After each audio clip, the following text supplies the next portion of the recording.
Hi, everyone. Judge Andrew Napolitano here for Judging Freedom. Today is Wednesday, December 17th, 2025. My dear friend Max Blumenthal joins us now. Max, thank you for being here. Thanks for accommodating my schedule. A couple of topics to get to. Let's start with Venezuela. Wasn't the seizure of the enormous Venezuelan tanker filled with oil in the high seas by the U.S. military an act of piracy? Well, it's actually filled with fentanyl. That's what I thought. If you listen to the president, that's what he'll claim. Notwithstanding what his own Drug Enforcement Administration says about Venezuela, which is basically a clean bill. Seems like an act of piracy to everyone who's paying attention, who knows what piracy is.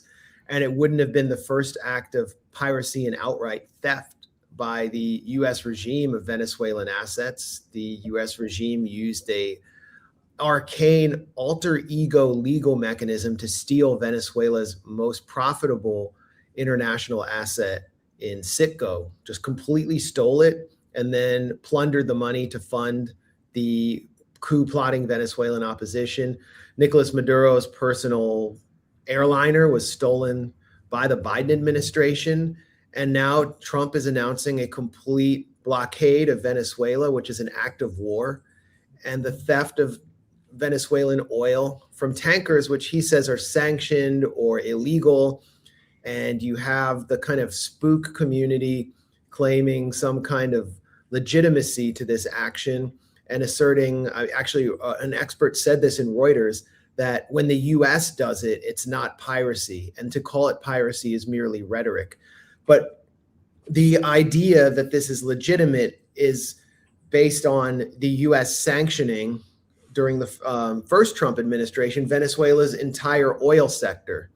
So now Trump has come forward with an announcement that this is the policy going forward, to steal Venezuelan oil, because he claims that Venezuela, in a Truth Social post, he said, Venezuela has stolen our oil and land. As though Venezuela actually belongs to the United States, and by being a sovereign nation, they are stealing from us. This is what is he talking about? Venezuela has stolen our oil and our land. He claims the United States government owns the land of Venezuela. Yes, that's one of the points that he's making, which even ferocious putschist members of the right-wing Venezuelan opposition who are close to Maria Corina Machado are a little bit embarrassed about, because he's taking their regime change plot to its logical conclusion, which is that the U.S. will control Venezuela completely and steal its land and resources, as the United States has traditionally done to other Latin American countries. Wow. And remember when Trump's close ally, Lindsey Graham, said Venezuela should be the 51st state. This is the thinking that animates Trump's policy. And so Trump has also admitted this has nothing to do with drugs. And you know who else admitted this? Susie Wiles, in a very candid and revealing and now embarrassing interview with Vanity Fair. She said, Trump wants to keep on blowing up boats until Maduro cries uncle. And people way smarter than me say that he will. So it's actually about regime change. And then if you read deeper into Trump's statement on Truth Social, he's classifying fentanyl as a weapon of mass destruction, even though Venezuela doesn't produce any fentanyl. And this means that actually the Sackler family are terrorists. He's using this as the WMD justification for the whole policy of theft, plunder, and regime change as they continue to blow up boats on the fake drug war justification, killing civilians who have no due process. Chris, now I have to read the Truth Social that you and Max and I discussed before we went on air. Is this the very one you sent me in the email? Okay. This is the President of the United States. Venezuela is completely surrounded by the largest armada ever amassed in the history of South America. It will only get bigger, and the shock to them will be like nothing they have ever seen before until such time as they return to the United States of America. Here you go, Max. All the oil, land, and other assets that they previously stole from us. The illegitimate Maduro regime is using oil from these stolen oil fields to finance themselves, drug terrorism, human trafficking, murder, and kidnapping. For the theft of our assets and many other reasons, including terrorism, drug smuggling, and human trafficking, the Venezuelan regime has been designated a foreign terrorist organization. Therefore, today I am ordering a total and complete blockade of all sanctioned oil tankers going into and out of Venezuela. The illegal aliens and criminals that the Maduro regime has sent to the United States during the weak and inept Biden administration are being returned to Venezuela at a rapid pace. America will not allow criminals, terrorists, or other countries to rob, threaten, or harm our nation, and likewise will not allow a hostile regime to take our oil, land, or other assets, all of which must be returned to the United States immediately. Thank you for your attention to this matter, Donald J. Trump. These are the ravings of a madman. There's no evidence for any of this. No, there isn't. I mean, the only force that he seems more hostile to in the Western Hemisphere is Rob Reiner.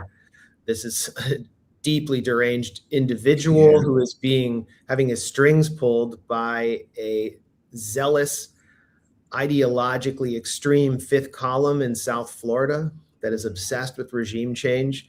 And the foreign terrorist organization authorization is designed to completely skirt Congress and invalidate the Constitution to legitimize this policy. And it's based on absolutely nothing. Venezuela does not threaten the United States in any way, but it's also a designation that was slapped on Cuba to justify indefinitely embargoing and strangling Cuba's economy. And Biden refused to undo that policy.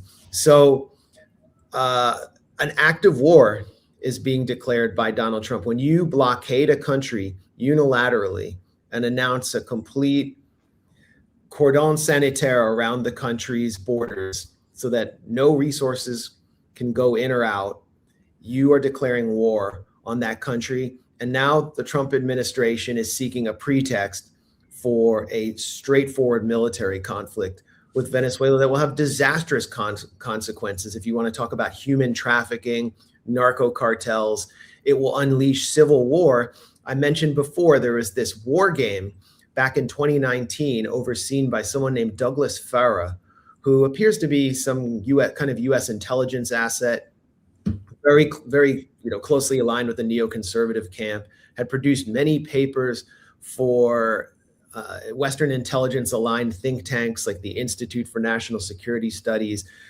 on how to do regime change in Venezuela. So he's not exactly someone who's in my corner on this issue.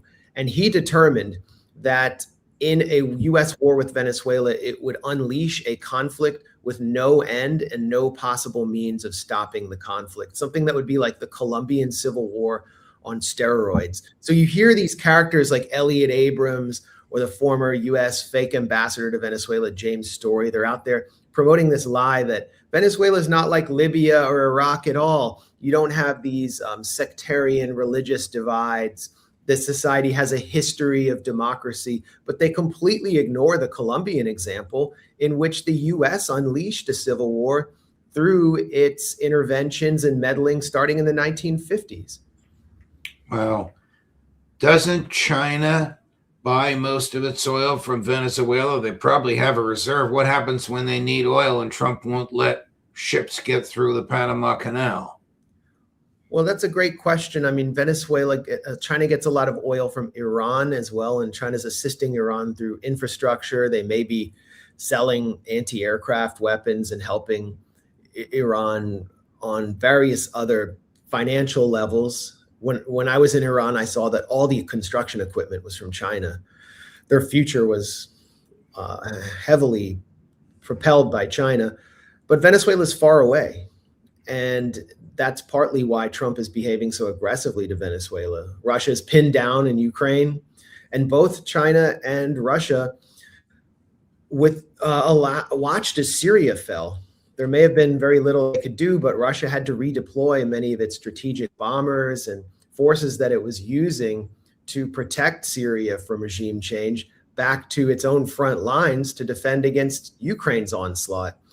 So this is a moment of opportunity for the Trump-Rubio clique, especially the Rubio clique. And what can Russia or China do? Russia, I think 2 or 3 years ago, actually sent a couple of strategic bombers all the way from Moscow to Caracas in a message to Washington that it would defend Venezuela against regime change. But it has sent no such message that I've seen since Trump initiated this unprecedented show of force. And I think that's what's needed right now, is a very public message. Here's a public tweet from then Congresswoman and now his Director of National Intelligence, Tulsi Gabbard. This is January 2019. The United States needs to stay out of Venezuela. Let the Venezuelan people determine their future. We don't want other countries to choose our leaders, so we have to stop trying to choose theirs. Boy, that is about as sound and rational and concise a statement as I've heard. I wonder if she still feels that way, Max. Well, I know Tucker Carlson's coming on next, and you should ask him about this. He might have more insight than I do. What I think these Tulsi Gabbard statements show and exemplify is the corruption of a wing of our national security elite that actually knows better, that knows the truth that we are elucidating right now, but has agreed to sublimate their own views and repress their knowledge to fuel their own ambition. And I think that is why so many are so enraged with Tulsi Gabbard kind of holding the line. At the same time, I don't know what is happening inside the Trump administration, but I've heard from various sources that there is a fight taking place over Venezuela and that Trump is constantly wavering. And I would assume Tulsi Gabbard is on the side of those who are the non-interventionists. The question is, what kind of power does she have when you have someone like Susie Wiles as chief of staff, who keeps Tulsi Gabbard and her team out of any important national security related meeting, just as she did during the 12-day war with Iran, where she made sure that the CIA chief, John Ratcliffe, known as the Mossad stenographer, was constantly in the room with Trump, feeding him Mossad intelligence.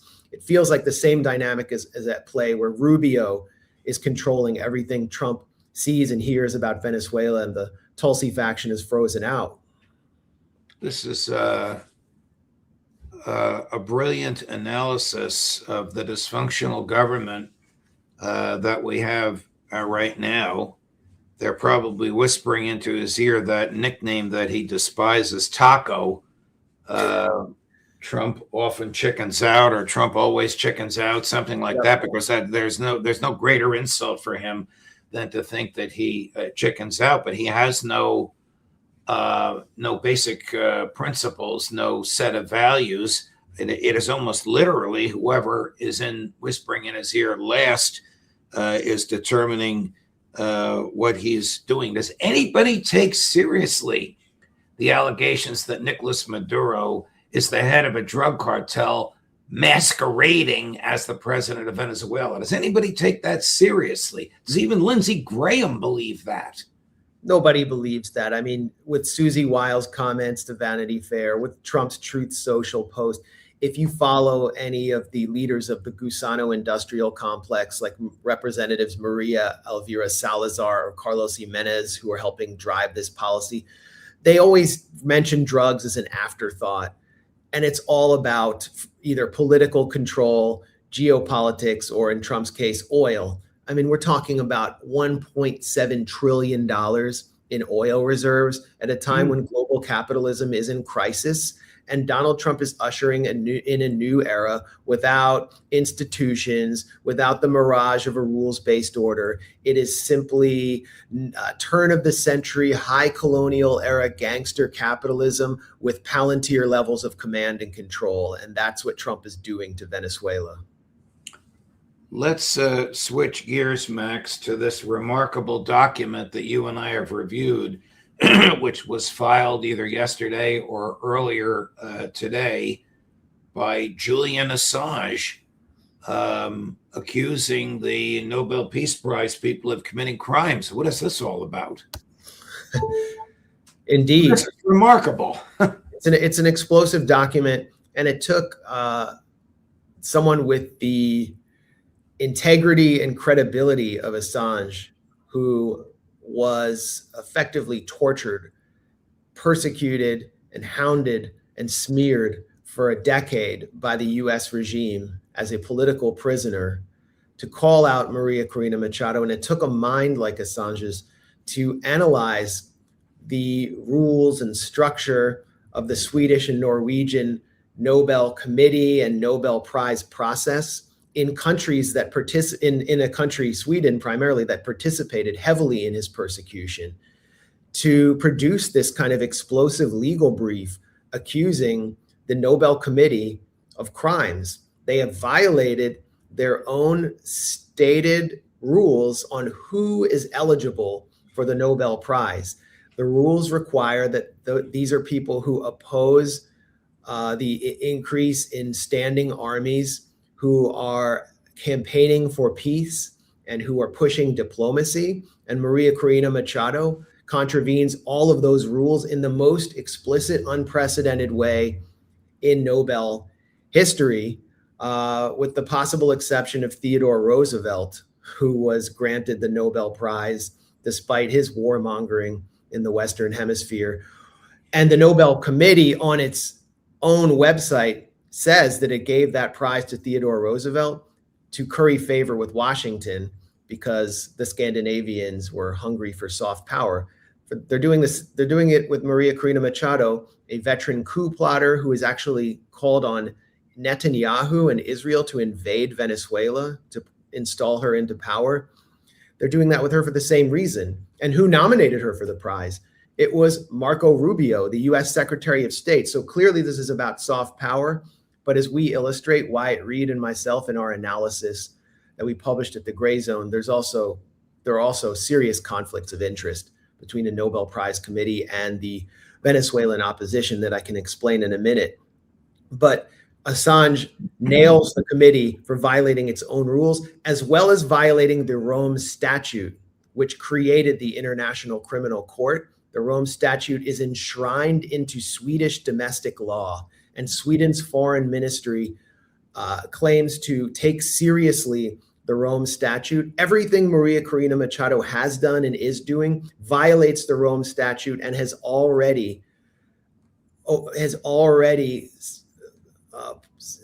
initiated and enacted war crimes in the Caribbean with the killing of over 100 civilians in strikes on boats, including double tap strikes. So the committee members need to be interrogated, they need to be investigated, and this award must not be given because it is illegal according to the laws of the countries that are giving it.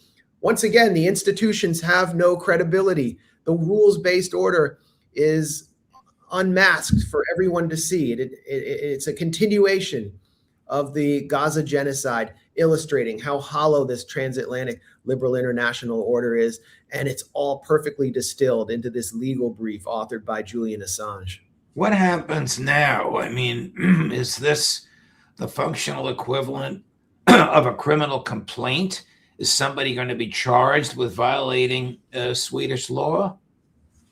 It's a criminal complaint that needs to be examined by Swedish judiciary authorities. And if they throw it out, it means that they're throwing out their own laws and their own regard for the Rome Statute that they claim to hold so dear. So that's the choice that Julian Assange has presented them. It's also the choice they made by giving the Nobel Prize to a warmonger and coup plotter who is involved presently in war crimes in the Caribbean, who has never presided over any kind of peace treaty, as Henry Kissinger, for example, did. And you could say, well, Barack Obama didn't deserve the Nobel Prize either. It was a farce, for sure. But Obama had not yet presided over war crimes because Right. him at the inception of his presidency. Before we end, let's just go back to Venezuela. What do you think will happen next? Is he going to make some announcement tonight about an invasion? or is tonight going to be some twisted understanding of the bad economic news that came out yesterday? I'd expect a lot of bluster about Maduro, a lot of WMD level bluster that the American public has already rejected and will continue to reject. I expect that the more he blusters about Venezuela, the more his approval rating will tumble further below 40%. And that if Trump is wise, he'll try to change the subject because he has lost his luster and he has stumbled into George W. Bush level territory here. Really feels like it's been a long year, and I can't believe we're going to have 3 more years of this. It could lead us to a very dark place. My views precisely, Max. Max, I know you're traveling, and I deeply appreciate you being on with us. Next week is a short week because of Christmas. I hope you can go back with us one more time before the year is out. My best to you and your family. I'll see you then. Thank Thanks you, Max. a lot. Thank you. Coming up at 11 o'clock this morning, my 1-hour live interview with Tucker Carlson. At 1 o'clock this afternoon, Colonel Douglas McGregor. At 3 o'clock, Phil Giraldi. Judge Napolitano for Judging Freedom.